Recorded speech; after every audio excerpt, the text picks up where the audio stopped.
Morning, guys.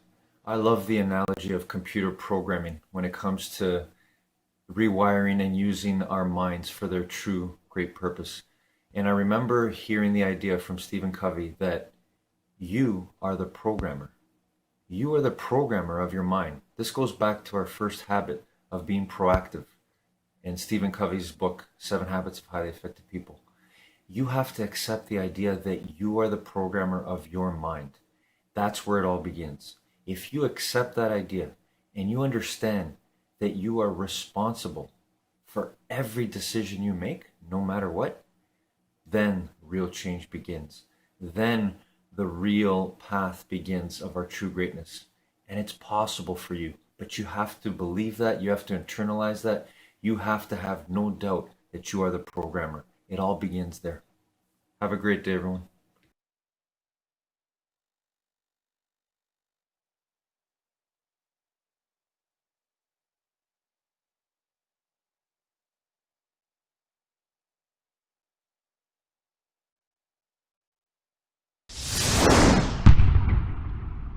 I believe you're happiest not when you're watching TV. You're not happiest when you're playing with your apps. You're not happiest when you're looking for likes. You're not happiest when you're fooling around. You're happiest when you're growing. I think we're hardwired. That it's a survival mechanism.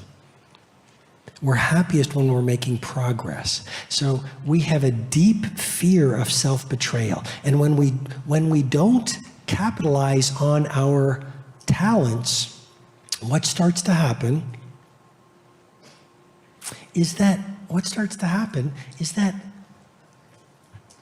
we start to lose energy, we lose creativity, and we lose productivity. I believe that many of us, the reason we don't have energy, the reason why we're not as creative as we want, the reason why we're not as productive as we want, is because we have betrayed our talent, and the deep, wise, primal hero within knows of that self-betrayal, and we start to hate ourselves. Is that an interesting point? Show of hands. The place of knowing within you knows that you've betrayed your talents, and we start to hate ourselves. And so we have a deep well of self-loathing inside of us that actually minimizes the four interior empires. And the four interior empires are the gateway into the exterior empires of creativity, productivity, performance, prosperity, lifestyle, and impact. How do you get to creativity, productivity, prosperity, performance, lifestyle, and impact? Through the four interior empires: mindset, heart set, health set, and soul set. So that first fear is important. Second fear of standing out. Well, how are you going to innovate if you haven't worked through your fear? This is why personal mastery is the gateway it's the gateway drug into world class. If you're not happy right now, it's probably because you're not growing. Humans want to grow. We want to learn. We want to improve. We want to get better. We want to feel like we're making meaningful progress somewhere. And when we feel like we're learning and growing and the work that we do matters, we feel great, right? Have you felt great when you learned a new skill, when you helped somebody out, when you felt that the work you were doing was meaningful? It felt amazing. But if you have too many days in a row where you feel like it's too hard, it's too big, you're not growing, you're not learning, there's no hope, that leads down a really dangerous and negative path, not where we want to be.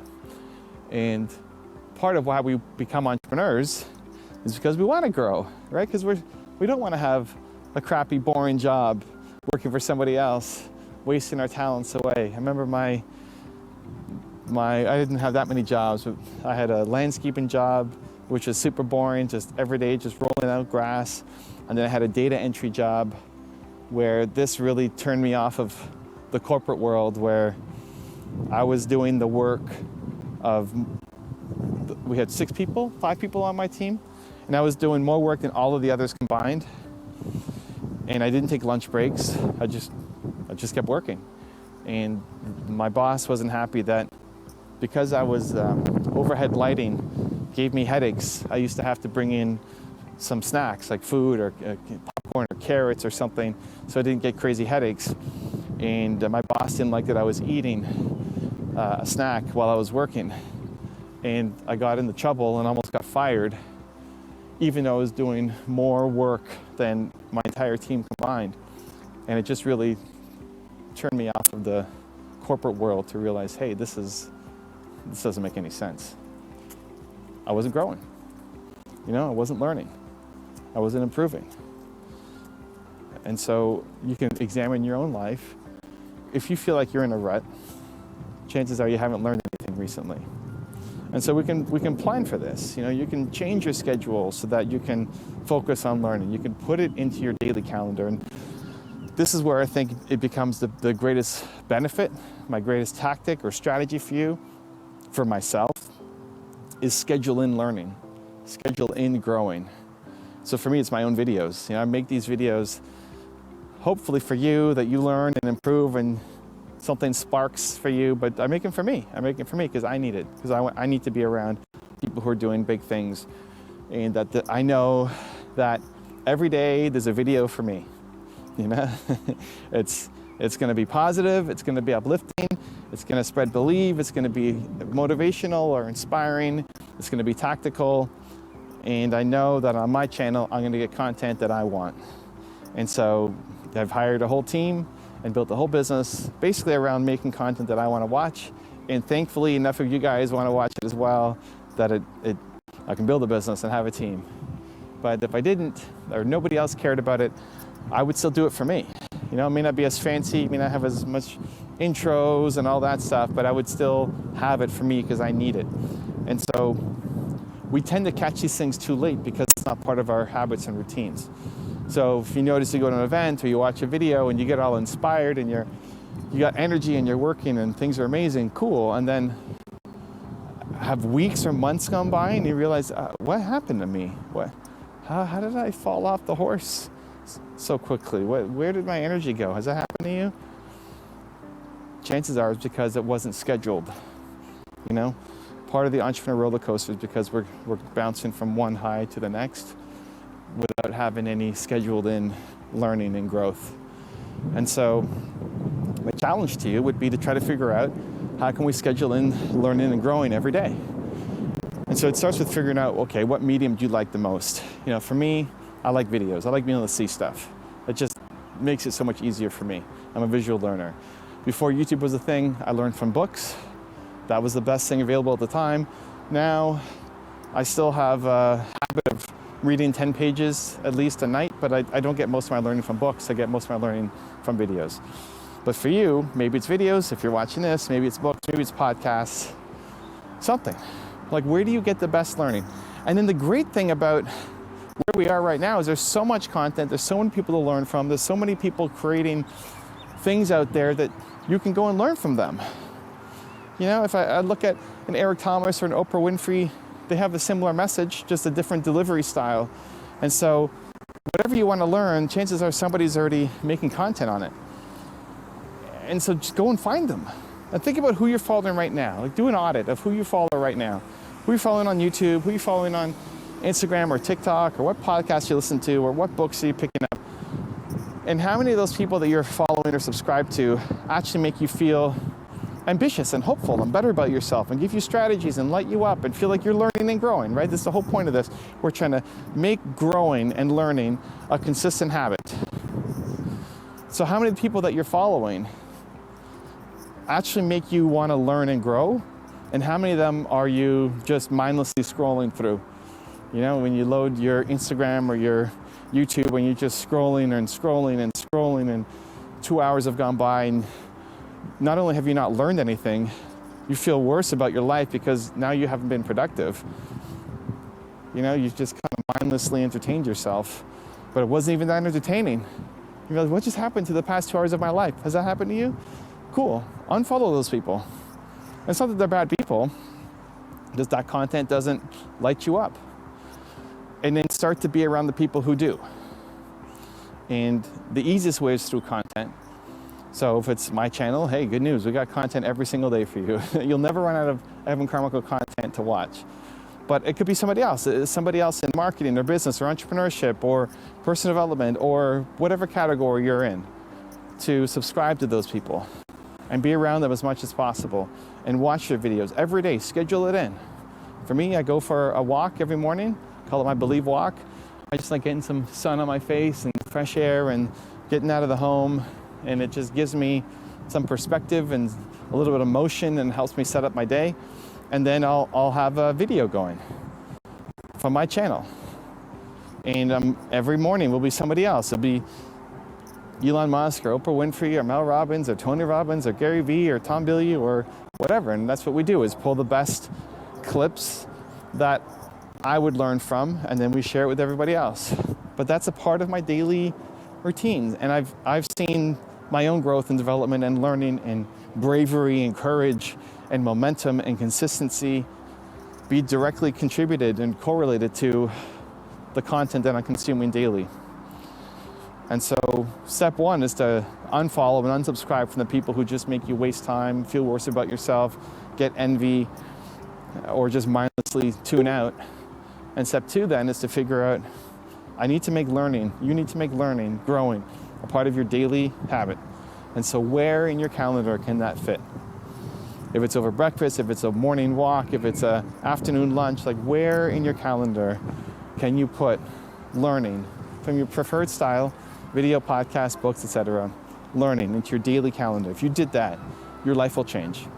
If you did that every day for the next year, every day, if you did that, if you scheduled that in and you actually did it, and you watched a video, read a book, or listened to a podcast that inspired you, said, you know what, I can do this, I can do more, I can be more, I can accomplish this, I gotta stop thinking small and stop doubting myself and stop telling myself that I suck and I can't do it. I can do this. Like if you felt that energy every day from watching a piece of content that you intentionally put into your habits and routine, every day for the next year, your life will totally transform. You will be a totally different person, which then allows you to serve more, to help more, to make more money, to guide more, to be a leader more. All of it, all of your ambitions and dreams and everything that you want is all possible. But you have to factor learning and growing into your daily, consistent habits and routine. Also, to make sure you're actually taking action after watching this video, I've designed a special free worksheet just for this video. The worksheet will highlight all of the lessons learned in this video, as well as pull out our 3 favorite learnings and quotes that will inspire you to actually do something. The worksheet will also give you space to write down what your key takeaways are and your specific plan of action to make sure you're getting results. If you want the worksheet designed specifically for this video, absolutely for free, there's a link in the description below. Go click on it and start building the momentum in your life and your business. I'll see you there. Soul.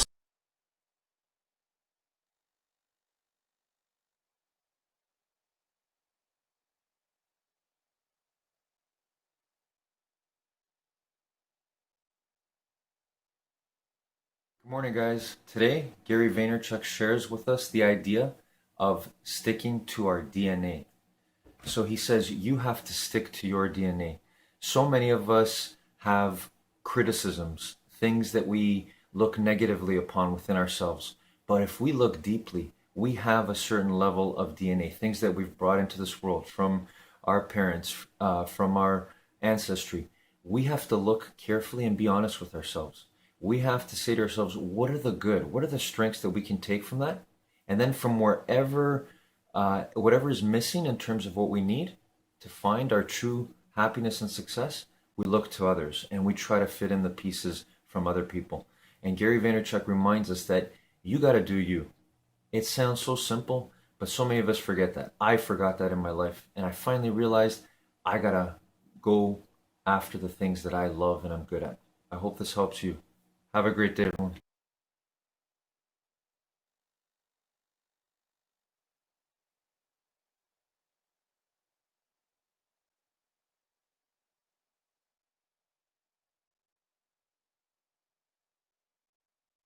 How do you manifest that external thing from happening, that job offer from happening, that thing? You're projecting that out into the field, but what is the response mechanism that actually calls that back to you? Wow, we need 3 bottles of wine in 3 hours for that. But let's make it really simple. 70% of the time, people live in survival, live in stress. And that invisible field of electromagnetism that's surrounding the body, that resource of energy, is going to be squandered into chemistry. And every time you react, the field around your body shrinks a little bit more, and you become more matter, less energy, more particle, less wave. And then the hormones of stress cause you to narrow your focus on the cause. So when you narrow your focus on the cause, you're focusing on the particle in quantum physics, matter, and your senses are so conditioned into focusing on matter that you're beginning to experience separation. So the more I live by the hormones of stress, the more I have separation. There's separation between me and you, and my senses are fooling me into it. But the unified field says there is no separation. So then if you're addicted to those emotions and they're heightening your senses, that's what they do in survival, and you become a materialist, and your field around your body is shrinking, then you're going to feel separate from the quantum field, and it's going to take a long time for you to create what you want, because you're separate from the field, and you will be matter trying to change matter. So the moment you begin to activate this center, this is our connection. This is our first connection to the unified field. The moment energy moves into this center, and we've measured this, the field around the body expands, and once there's energy in the heart, guess where it goes? Straight up to the brain. The heart acts as an amplifier, and literally it begins to increase energy in the brain. So now, once that field begins to expand and you get beyond, you take all of your attention off your body, off the people in your life, the things you own, the place you need to be in time itself, and you become pure consciousness, and you take all of your attention out of this three-dimensional reality, out of the known, and you start putting your attention on that field. There is a technique that we teach to do that, and you begin to feel connected from that field. Now, the faster the frequency, the higher the emotion you feel, the shorter amount of time it's going to take for it to appear in your life, because the faster the frequency, the closer you're getting to oneness and wholeness. So then when you teach people how to get beyond all of the elements in this three-dimensional reality and begin to open their heart in that frequency is their connection to the field. The moment they open their heart, they become more energy than matter, more wave than particle. And now that becomes the amplifier that begins to generate a whole new set of thoughts, a whole new consciousness. And that heart center then makes us want to serve, makes us want to take care of one another, to inform one another, to help one another, to give to one another, to heal one another. That's what creates unity. We know this to be the case. We've taken 1,000 people in a room. We've set 50 people in the front of the room wearing HRV monitors, heart rate monitors, and we've told the entire audience to move into heart coherence and brain coherence and have the intent for the greatest good for the people sitting in the front of the room. And in a matter of seconds, all their hearts go into coherence at the exact same time, in the exact same day, in the exact same meditation. They're being influenced by energy, and their autonomic nervous system is being entrained to a new frequency. So imagine then, you begin to change your energy, you begin to affect many people in your life. And those people don't have to be right there next to you where you're touching, because when you put that intent out, we're all so much more connected than we all ever believed. And we are connected. We are connected. We are connected. And that now you're creating from the field. So imagine then, if you're feeling connected to all possibilities, then it makes sense then that once you're connected, you don't have to worry about how it's going to happen or when it's going to happen. It's none of your business. It's like your consciousness is already communicating with the consciousness of all of the collective consciousness around you, which we're all connected to ultimately. And the closer you get to source, the more you can surrender and go deeper, the more connected you are. Then how it plays out in three-dimensional reality, leave it up to the greater mind and just live as if your future has already happened. Hey, it's Evan Carmichael, and this channel was created to help you overcome the #1 challenge that is holding you back, a lack of belief in yourself. You watch these videos because you know there's something more inside you too. You've got Michael Jordan level genius at something. So today, let's live your best belief life and learn how to attract things quickly into your life. Enjoy. Rule number 2 is visualize with Jay Shetty. Visualization, the recreation of images, sounds, and environments before it has happened, is one of the most powerful skills in the world. A very powerful meditation and mindfulness practice, visualization has been used for centuries to help prepare the mind, the body, and the consciousness for upcoming challenges, situations, and circumstances. Some of the world's greatest athletes use visualization as a way to prepare for big games, the big day, musicians for their new concerts and tours, and CEOs for their very important meetings. Psychologist Alan Richardson set out to prove the power of visualization through an experiment that I want to share with you today. That's great. Do tell. Richardson gathered a group of basketball players and arranged them into 3 different groups. The intent of this study was to demonstrate the effectiveness of visualization in how the players converted free throws. Nothing but net. The 3 groups were as follows. The first group practiced 20 minutes every day. The second group visualized themselves making free throws but didn't participate in practice. The third group did not practice free throws or visualization at all.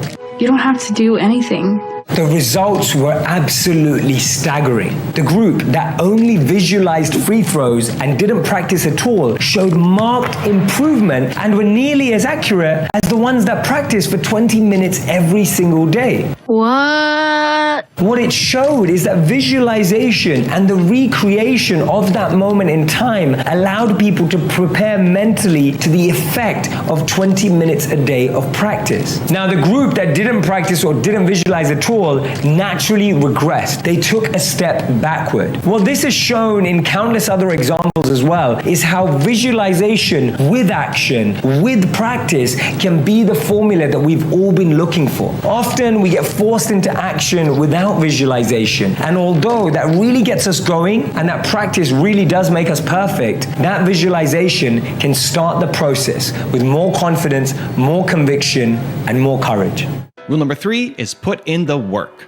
I don't think people understand that you actually need to put in the work and be persistent. You just also have to couple it with a very positive mindset. But, you know, Will Smith talks about the concept of, and I've mentioned this a lot, laying a brick a day until you have a wall. You know, I think his dad took them, you know the story I'm talking about? And they did the brick a day. How are we going to build a wall? And you go out there and you lay a brick a day. So I really resonate with that whole story and concept. And I think it's really true. I think a lot of people are just focused on the whole bigger picture and how am I going to be this famous musician? I haven't even made a song yet. It's you're not supposed to be thinking about all that to the point where it's daunting and crippling. You're just supposed to, you know what? I know I'm gonna get there. I can feel what it's like. But in the meantime, I'm gonna lay a brick a day. I'm gonna make a song a day or make a beat a day or find samples every day or study every day. As long as you're doing something towards the bigger picture, a small thing every day, you're good. That's real. That's real. And that's how it has to be built. Yeah.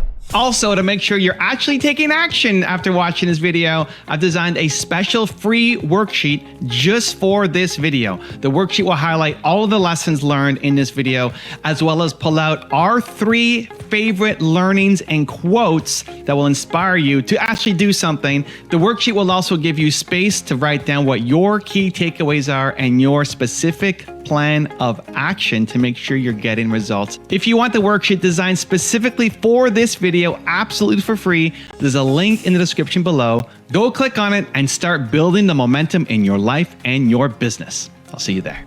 Rule number 4, let go of beliefs that hold you back with Gabby Bernstein. Everyone has unresolved areas where they are out of alignment due to their upbringing, their belief systems from childhood, experiential belief systems, whatever has been imprinted.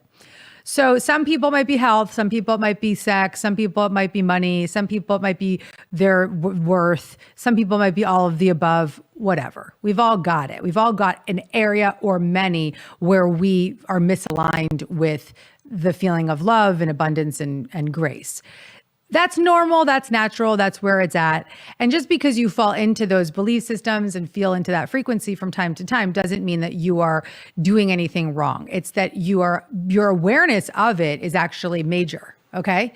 So the undoing of the lack mentality is a journey of clearing the belief systems from a experiential time in your life, right?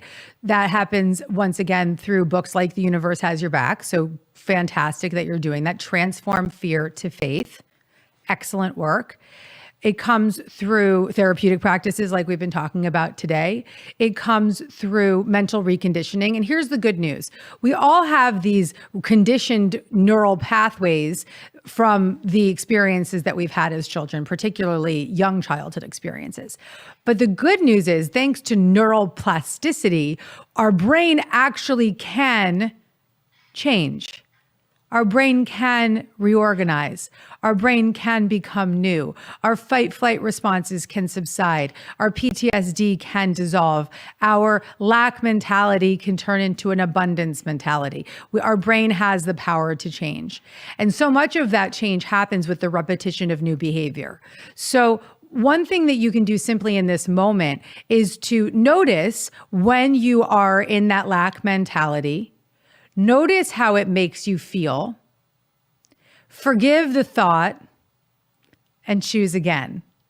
And this is a method I've shared over and over and over again on this show, the choose again method. Because yes, I could say to all of you, go do 10 years of therapy, which everyone I hope will have the opportunity to do, whatever that form that comes. But what you can do for yourself, you're here for self-help. You're here for Gabby to tell me how I can serve myself. You can be in the proactive development of new thought patterns that feel better. Not thought patterns that you don't believe in, but thought patterns that make you feel better. So when you notice that lack story show up, step 1, notice the thought and how it makes you feel. Step 2, forgive yourself for having the thought. It's very simple. There's my childhood story. There's my parents' lack story again. There it is again. All right, I forgive myself. It just showed up again, because that forgiveness will dissolve that guilt and tension and fear that you're manifesting it, all that crap, right? Third step, choose the next best feeling thought. Choose the thought of, you know what, I just forgave myself for that thought, so I'm dissolving it in this moment. I actually am listening to The Universe Has Your Back, and it's so supportive. Then I can actually go and listen to Super Attractor. So you can go from thought to thought to thought to reach for the next best feeling thought. And by the way, isn't that an abundant moment? I just gave you something. So your willingness to face this lack mentality is already activating abundance within you. Right. And especially if you're feeling afraid that you're manifesting things because you're having the thoughts, then just forgive the thoughts, or forgive yourself for having the thought. Because the moment that you say, oh, I forgive myself for that thought, or I forgive that thought, it doesn't have power over you anymore, because you've recognized, I am not that thought. It's just a thought that I keep thinking. I am not that belief. It's just a thought that I keep thinking. Rule number 5 is believe what you visualize with Rhonda Byrne. I want you to know that there's not really any difference between you walking around in this world here. This is for law of attraction. No difference to that or you imagining in your mind. There's no difference. It doesn't know any difference between the two. So if you're visualizing it, law of attraction, this is something that you already have. And so if you're not really believing it, it just kind of means you need to do it some more. Right. And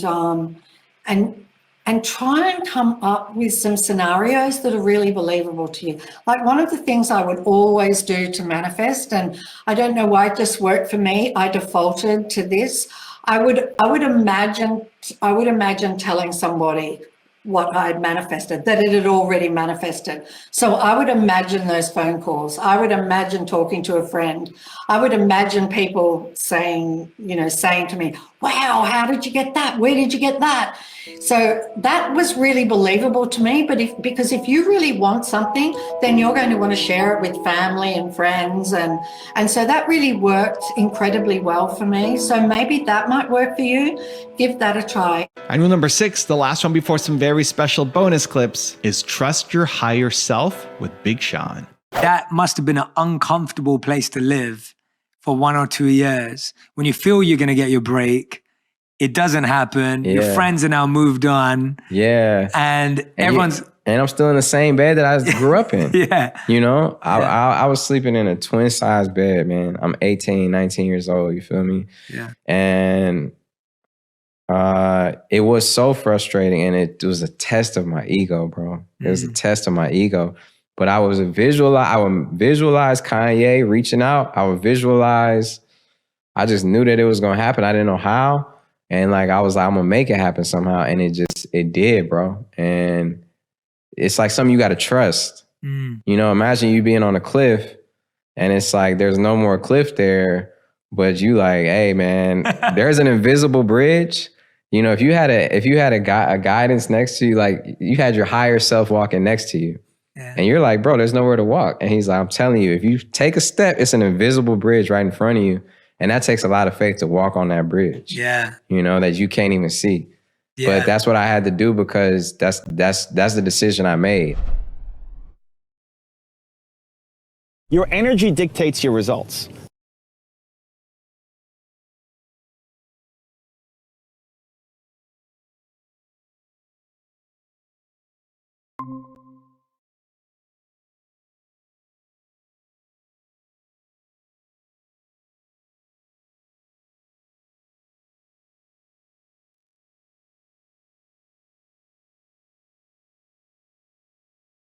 Good morning, guys. As I continue to work on this path of finding my infinite mind wealth and helping as many people as possible do the same, and I'm living, laughing, and loving it every day, I'm becoming more and more humbled by the fact that I'm starting to really feel what all the great thinkers, all the family and friends, all the people that have been in my life and have helped me so much, I'm starting to feel that spirit of how hard it is to be our true great selves. And I feel like more and more, whatever I'm doing daily, while it's helping me, I'm doing it more in honor of those people that have helped me. So in honor of the thoughts, all the positive thought energies I've gained from others who have come and gone and are still here. And it's like I want to do it more for them. I want to be more and more in service. So the more you work on you, the more you want to give of you. Have a great day, everyone.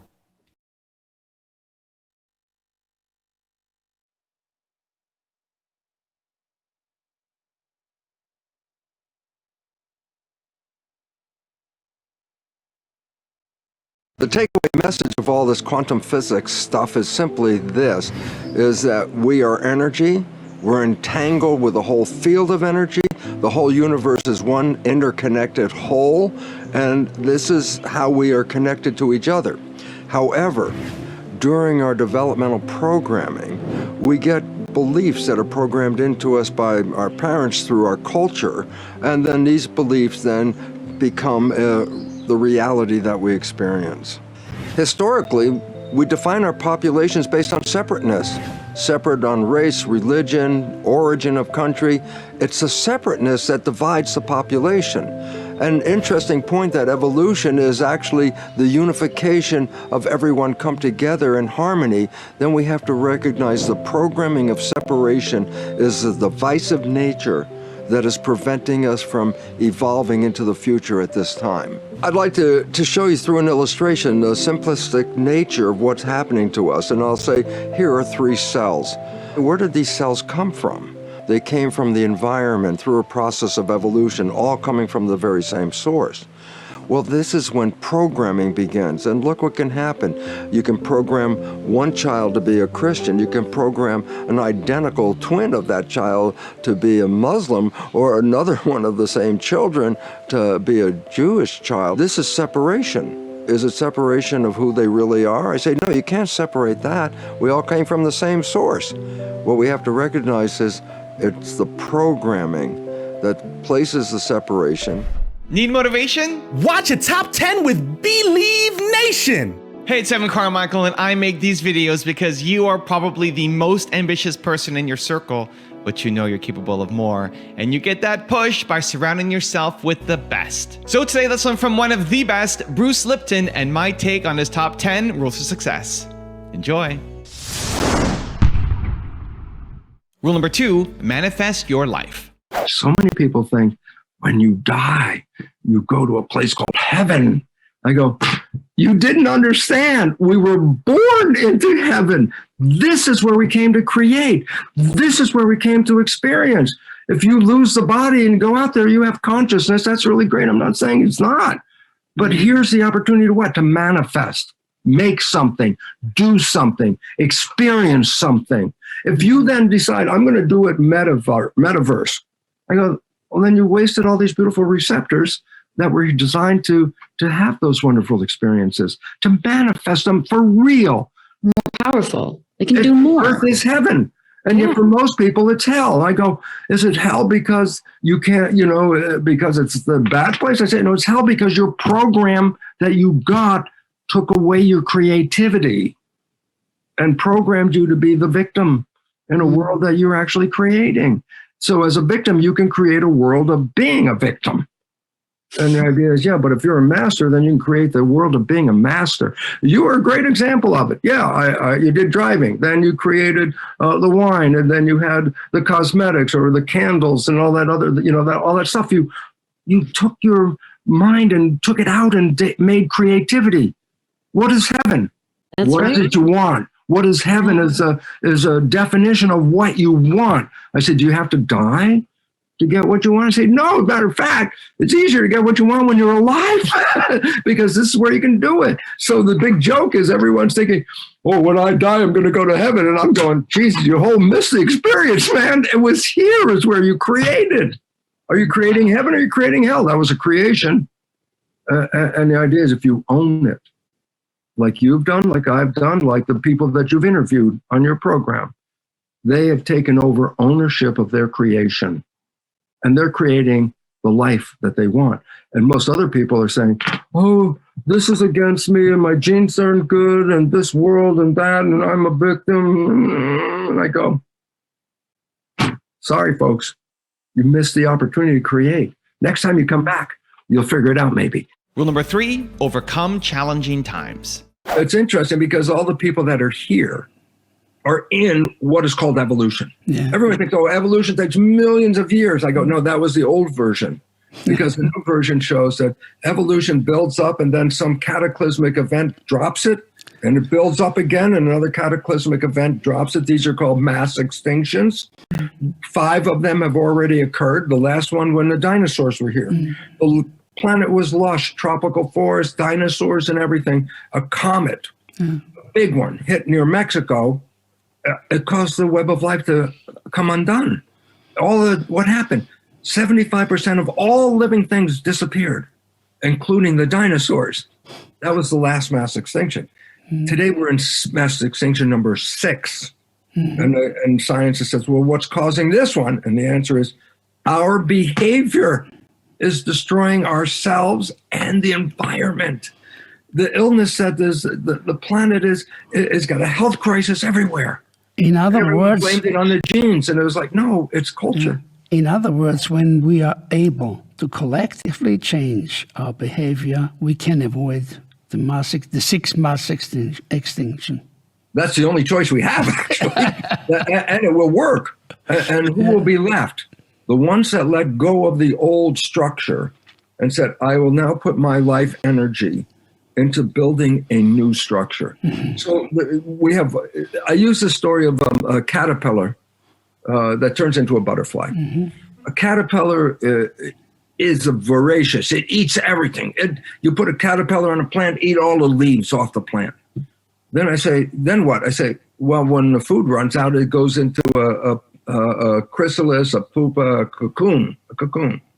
And then comes out a butterfly. I say the butterfly has the lightest touch. Doesn't even touch the plant. It's flying most of the time. The caterpillar is voracious, eating up everything. I say human civilization is in a caterpillar mode. We are eating up the environment. We're destroying the environment and everything like this. I say, but there's a point where we have to go into the cocoon. I say, why? You can't live this way anymore. I say, now here's where the issue that we just talked about. A caterpillar comes in, a butterfly comes out. I go, but the cells of the caterpillar, which are like miniature people, when the caterpillar was eating it all up, all the cells were working, the muscle cells, the digestion cells, everybody's working, all the cells are working, no more food. Oh, well, there's no more digestion. So what about the digestion cells? Oh, they lose their job because no more food. What about the muscle cells? No, we're not moving anymore. There's no place to go. And the muscles, I say, the community of cells in the caterpillar break down, make a soup of cells. And then what? And here comes the important part. Some of the cells are called imaginal cells, and they have a vision of a different organization, a vision of a butterfly. So what's happening is the caterpillar cells are breaking down the community, but the imaginal cells are taking those cells and saying, wait, we built something better. We built the butterfly. Civilization is destroying the planet. We can't do it anymore. So it says what? You have to transformation. You have to go metamorphosis. You have to change from the voracious human civilization into a civilization that has a light touch on the planet. And so I say, so what it means? I said, well, in the cocoon, some cells are breaking down, some cells are being built. I say, which one do you want to be with? I say, don't hold on to the one breaking down because it's going to break down. Let go of the one that's breaking down. Put your energy, your effort, your action into building the better one that is coming. And so we're in the middle of this chaos, which is coming down and being built up. And I say, your health and your future is dependent on which one of these you want to hold on to. You want to hold on to the caterpillar? You're going to die because the caterpillar is death and the butterfly is life. And so we're facing at this moment with the breakdown, the jobs are being lost, the economy is crashing, the whole world is in a shaky. I say, in this moment of shaky, you have a choice. And I say, unfortunately, too many people, oh, I want the old one, give it back to me, the old one. I said, the old one is the problem. And you got to let go. And I say, you got to have harmony. I go, what's harmony? I go, vibration. What's vibration? I go, music. You're creating, thoughts are vibration. That's when they put wires on your head.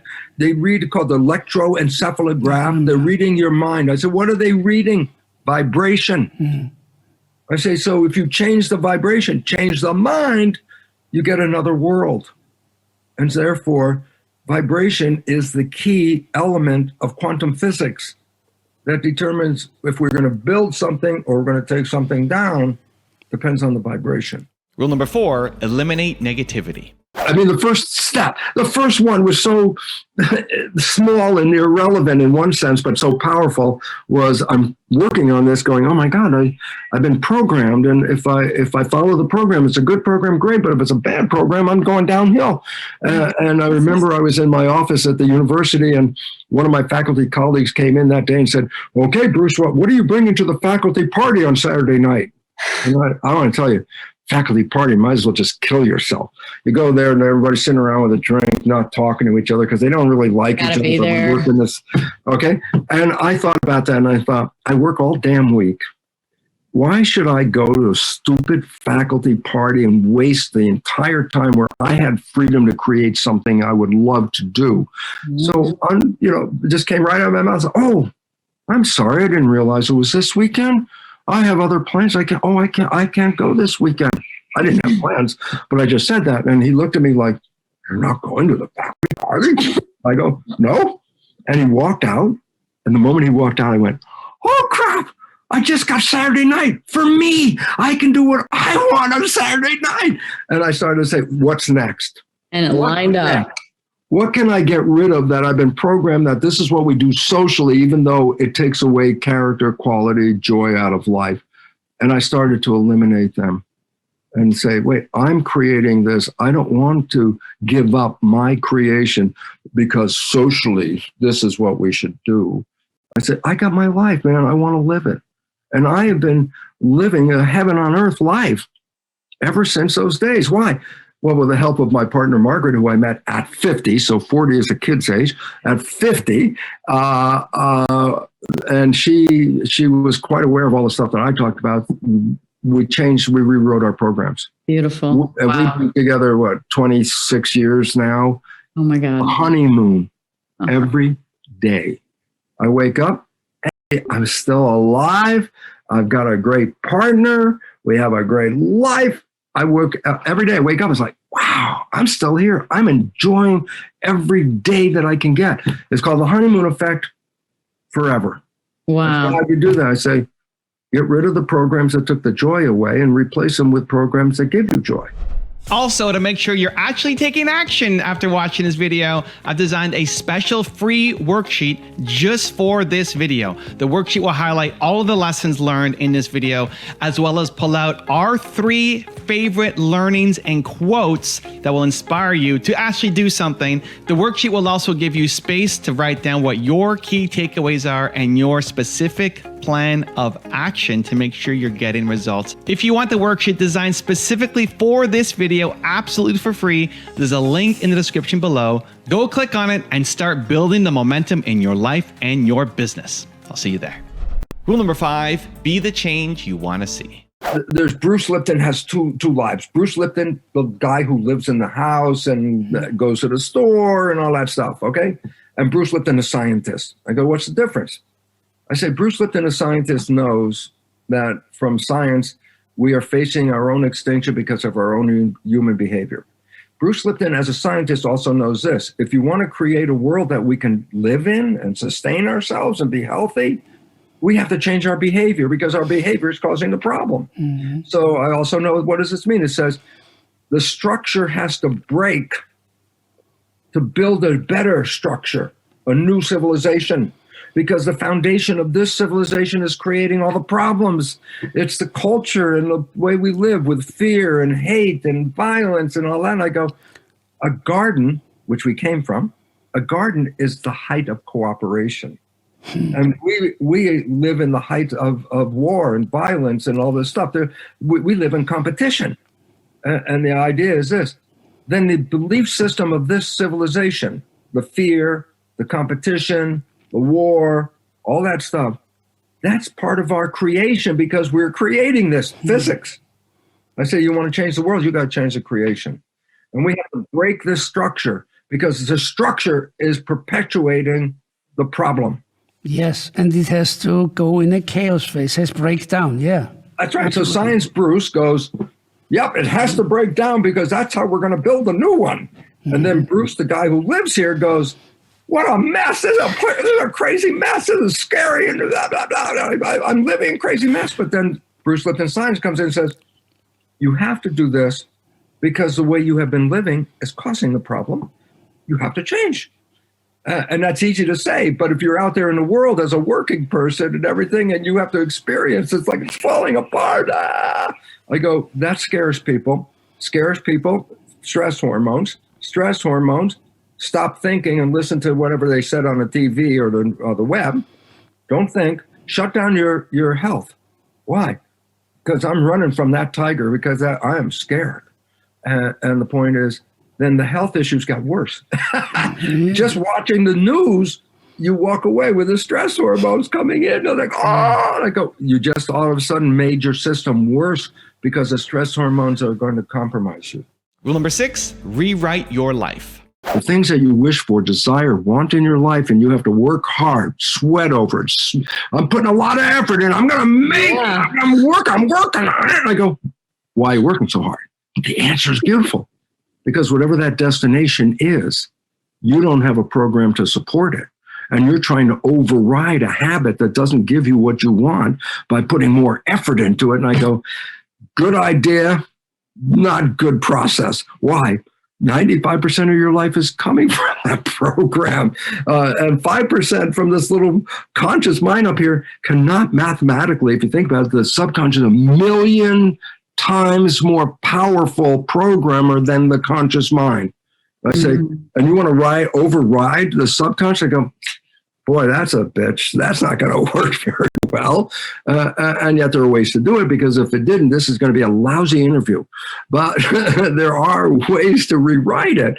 And the idea about it is, if you understand the process, you can rewrite your life and change the outcome. You can change these programs sometimes in 15 minutes or less, okay? But you need to know how to do it, okay? The relevance about all this is the movie The Matrix. It's science fiction. I go, no. Movie The Matrix is a documentary. What do you mean? I go, premise, everybody's been programmed. I go, oh, that's a given. We are all programmed from last trimester to age 7. Everyone is. But in the movie, they say, well, you can take a red pill and get out of the program. And I want to suggest that most people in our audience right now that we have here today have taken the red pill at one time or another, and their life profoundly changed. I go, when was that? One of the best examples is when people fall in love. I go, what do you mean? I go, well, their life is blah, blah, blah, blah, blah. They fall in love. They meet somebody 24 hours later.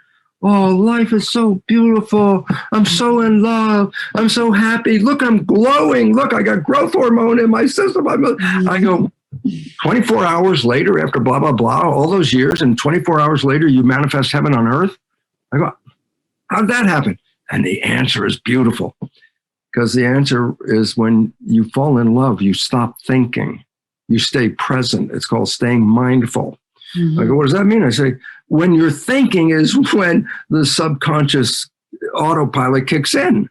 If you're not thinking, then the conscious creative mind is the one that's manifesting your life. So I go, the moment you fell in love, why would you think? And the reason is this: you've been waiting for this person your whole life. They showed up. You want to think and disconnect from this? I go, no, you want to stay present. You want to be mindful. You want to be there. I go, you stop thinking. I say, what's the result? It's the red pill. The moment you stop thinking is you're not diverting to the subconscious anymore. You are operating from conscious wishes and desires. And so the honeymoon is not an accident. It's a manifestation that says, I'm not playing the program. Rule number 7, don't be stressed out. You're being chased by a saber-toothed tiger. I say, you need energy to survive. You have to run. I say, where's the energy going to go? I say, well, energy's in the blood. That's what carries the energy. I say, when the stress hormones come in because the tiger is chasing you, it does several things. It shuts off the blood flow to the gut, the viscera, all the organs, pancreas, stomach, intestines. I go, it shuts off the blood supply. I say, why? I don't need to fix and maintain the body if the tiger is going to catch me. And then that's a waste of my energy. I want all the energy go to my arms and legs to escape. So I say, stress hormones shut off the mechanism of the viscera, the growth and maintenance of the body while you're being chased. I said, what else? And here comes the one that you were bringing up. When we're really sick, you don't have a lot of energy to even get out of bed because the immune system uses a lot of energy to keep you healthy. I go, so I'm being chased by a tiger and I have a bacterial infection. So I'm putting energy into run away. I'm putting energy into the infection. I go, why do you worry about the infection? Because if the tiger catches you, the infection is not a problem anymore. You're done, okay? So this is the point you brought up, and this is the most important point for the audience to understand. Stress hormones shut off the immune system so that the energy can be used to run away from the tiger before being used to fight the bacteria. And this is the most important understanding because stress is the cause of over 90% of illness on this planet. Everyone thinks genes are causing the illness. I go, less than 1% of illness is connected to genes. 90% of illness is stress because when you put the stress hormones in, what do? They shut off the maintenance of the body. They shut off the immune system, and they even shut off the intelligence. I go, what do you mean they shut off the intelligence? I say, if the conscious brain, the one up in the front that's connected to you, your person, is a slow processor, like a slow computer. The subconscious is like a super fast computer. If you're being chased by a tiger, it's not the time to think of, I go, no, run! And so the stress hormones shut down the blood vessels in the forebrain, where the consciousness is, pushes the blood with the energy to the hindbrain, where reflexes and reaction, no thinking, because thinking is slow. So I say, so then stress hormones do 3 things. Number 1, they shut off the growth and maintenance of the body. Number 2, they shut down the immune system, which protects you from internal problem. And number 3, they make you less intelligent. And I go, look at the world today. The stress levels are overriding. As I said, 90% of illness is straight stress, not genetics. It's lifestyle. It's the fear. It's not living in harmony. They don't have enough good music to bring harmony into their world. They're on edge. I go, well, that automatically compromises your health. Rule number 8, have morality. Humans have morality. We're supposed to anyway. You know, don't kill things. Okay. We're supposed to have morality. But corporations have no morality. They just have a mission. How much money can I make? That is the mission by law of what a corporation is. So I say, then that's why they can do anything. Let's destroy the environment if we can make enough money. And all of a sudden you start to see the leadership of this world is not really caring about what the individuals want. They want to appease the money making part. And then the laws come down, and if it conflicts with a corporate law, then screw the people. Let's give the corporation their due.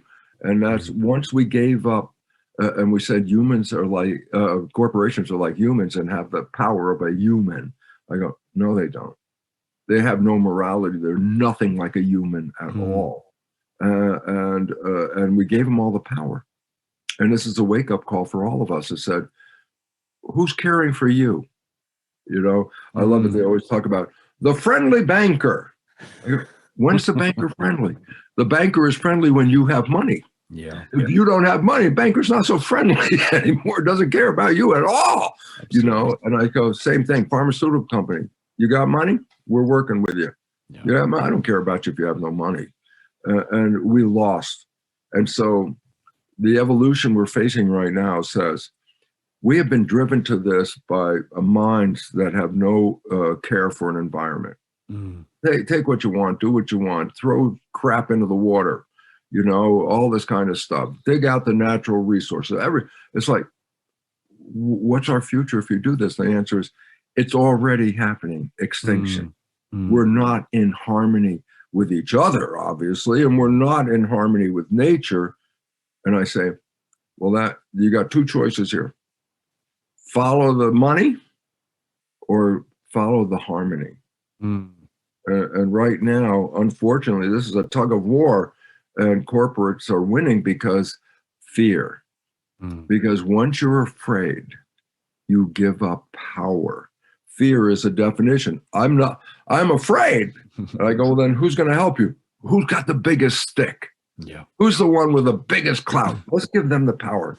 And I'll wait here for them to fix it. And I go, they're clubbing you over the head at this point, and we have to wake up. I'm sorry I went on a tirade a little bit. Rule number 9, learn how the brain works. An adult has all different ranges of vibrations of brain function, but when a child is born, for the first 2 years, it has a very low vibration called delta. And a child is in delta. Well, adults, when they're in delta, that's called sleeping. Well, yeah, for the first year and a half or two of a child's life, they spend most of their time in delta. So that's the predominant vibration of a child's brain. But around 2 years of age, the vibration of a child's brain increases at a higher level of vibration, and this level is called theta. Well, theta, that's characterized by imagination. And that's true. A child between the ages of 2 and 7 is mixing the real world and the imaginary world at the same time. So, for example, the child's on a broom pretending it's a horse. Well, to that child, that broom is a horse. So if the mother says, give me the broom, the child looks at her like, what are you talking about? Because the child really experiences that as a broom. Oh, on the old famous tea party where they pour nothing into the cup and they drink nothing and they go, that was the best tea I ever had. Well, mixing imagination in the real world is what happens between ages 2 and 7 when a child is experiencing theta.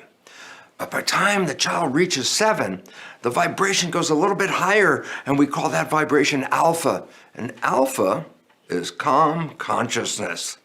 Well, that's the child's life in the beginning of consciousness. It's very peaceful and loving.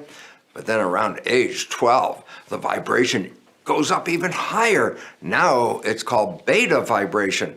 Well, beta vibration is the brain activity when a child is in school or when an adult is working. And the beautiful part about this is every year of the child's life, the vibrations get greater and greater. And then when we're adults, we have the whole range. Yes, at night when we're sleeping, it's delta. And just in the morning before we wake up, called twilight reverie, the brain kicks into a higher vibration, theta. And then as the alarm clock goes off and we're ready to wake up, the brain is now in alpha, calm consciousness for the morning. And then on the way to work, the vibration even gets higher. Now it's called beta. And at work all day long, that's a very high functioning consciousness, beta.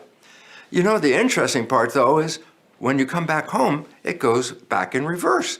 So you come home from work and you've been working all day, you're in beta, and then when you get home, you start to calm down and relax, and the vibration slows down to alpha, calm consciousness. And then guess what? The moment you fall asleep and your eyes close, the brain is now in a lower vibration, theta. And then as you go a little deeper, guess what? Delta, and you're in sleep. And every day this cycle works. Delta, theta, alpha, beta, coming home, beta, alpha, theta, delta, cycling and cycling. Well, this is really a very interesting aspect of brain function for this reason. Theta, the brain activity between 2 and 7 years old for a child, is not just imagination. Theta is hypnosis.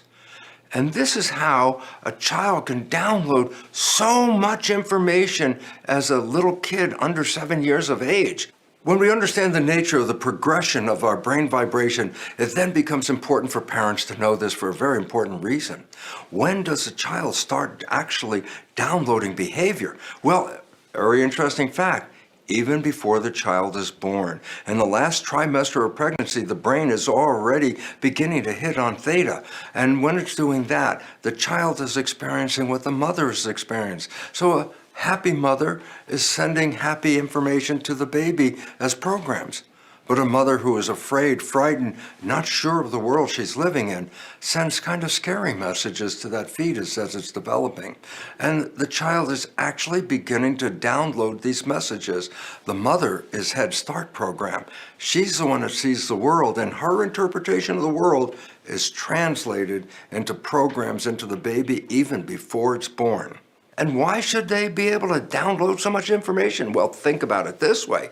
How many rules must a child learn to be a functional member of a family? And then how many more rules must that child learn to be a functional member of the community? Thousands of rules, if you think about it. For example, how a father talks to his own child is different than how the father talks to the neighbor's child, which is different than how the father talks to the mother, which is different than how the father talks to the neighbor's wife, and that's even different than how the father talks to the policeman. You gotta learn a lot of rules to grow up and be a functional member of a family and community.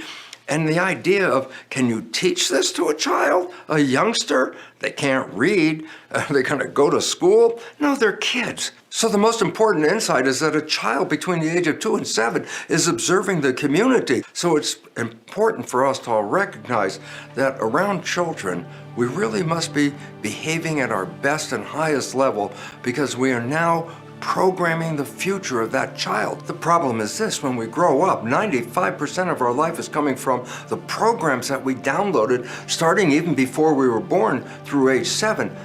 And these kids, when they grow up, are going to be the world that we're moving into. These kids are our future. So it really is incumbent upon us to recognize this. We should be helping them with the best behavior. We must be on our best behavior because they are copying our behavior between ages 2 and 7 especially. And therefore, if we want the future to be better, then we have to be better people as parents, as community, as family. We have to be the models that we want these kids to be, because they're watching us, they're recording us, and they'll become us. And rule number 10, the last one before some very special bonus clips, is live in love. It's really interesting to understand the difference in the dichotomy between living in love and living in fear. And it's best illustrated if I put cells in a petri dish and I put nutrients in front of the cells will move to the nutrients. But if I put toxins in front of the cells move away from the toxins. The significance is When you're in a growth situation, which is really what love represents, you're open because growth is open to the world and you assimilate things, and that's where growth comes from. Protection is just the complete opposite. Protection means you're threatened, your life is threatened, and you wall yourself off in protection. So growth is open and protection is closed. Well, the relevance is then you can't be in growth and in protection at the same time. So in our normal history of biology, protection is a necessary part of our survival. You being chased by a saber-toothed tiger, you seriously have to do something about this. So what nature has done is created a protection mechanism. In scientific terms, it's referred to as the hypothalamic pituitary adrenal axis, very complicated, abbreviated as HPA. And what this really represents is the hypothalamus, the part of the brain that does an interpretation. It looks at the world and says, am I in a safe place or am I in a scary place? If the hypothalamus sees that we're in threat of any kind, it sends a signal to the pituitary gland, the master gland, whose signals coordinate the activity of 50 trillion cells. Well, in the case of a threat, the pituitary gland releases hormones that activate the adrenal glands. The adrenal system is referred to as fight or flight. So it's basically a protection mechanism. So I say, okay, great, the HPA axis, hypothalamus sees the threat, pituitary coordinates 50 trillion cells, and the adrenal gland prepares for a protection response. Well, if you're being chased by a saber-toothed tiger, you're gonna have to use your arms and legs to run away or fight what you need to do. So the system, when under threat, releases stress hormones from the adrenal gland. The adrenal gland allocates all the energy of the system to run away from the saber-toothed tiger. Well, that means the first thing the adrenal gland activity does is cause the blood vessels in the gut to constrict. This forces the blood, which has the energy, to the arms and legs. But then you have to realize this, the moment you shut down the blood vessels of the gut, this is where growth and maintenance and the necessary control and stability of the body is coming from, the organs of the viscera. So when you're in a moment of threat, you shut down the energy going to this gut because you're allocating the energy to run away. That's one of the first things that happens is we shut down growth and maintenance of the body. And people say, well, growth, I'm an adult, I don't need to grow. And I go, we're made out of 50 trillion cells, but every day we lose billions, hundreds of billions of cells, numbers that are just too big to conceive of, actually. Normal attrition, aging, damage. And so basically it says every day you're losing hundreds of billions of cells. That means by definition, every day you have to replace hundreds of billions of cells. So while you don't see yourself growing, every day you are growing to match what you're losing. So if you shut down the growth of the system, it won't take very long for the system to become in a state of disrepair. Because if you're not maintaining the replacement of those cells, this will lead to sickness and disease. And number two, remember when the threat is present, the adrenal hormones are released in stress, they shut down the immune system. And this is an effort to conserve energy to run away from the tiger. What's the result of being in a state of protection? The answer is you shut down the growth and maintenance of the body, and you shut down the immune system. Both of these, if sustained for a period of time, will inevitably lead to disease and death. And just to refer back again to the nature of why evolution gave us this protection response, to run away from the saber-toothed tiger. But once you run away from it, once you've made it away from that tiger, then the system goes back into growth again. So by nature's understanding, you're only supposed to use the stress system for very short intervals of time because it interferes with the normal functions.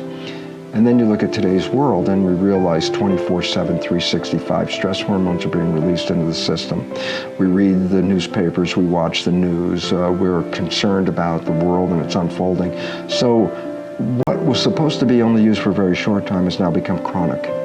And the chronic release of stress hormones has resulted in an elevation of the amount of disease and sickness that our planet is experiencing right now. So the significance is we must recover.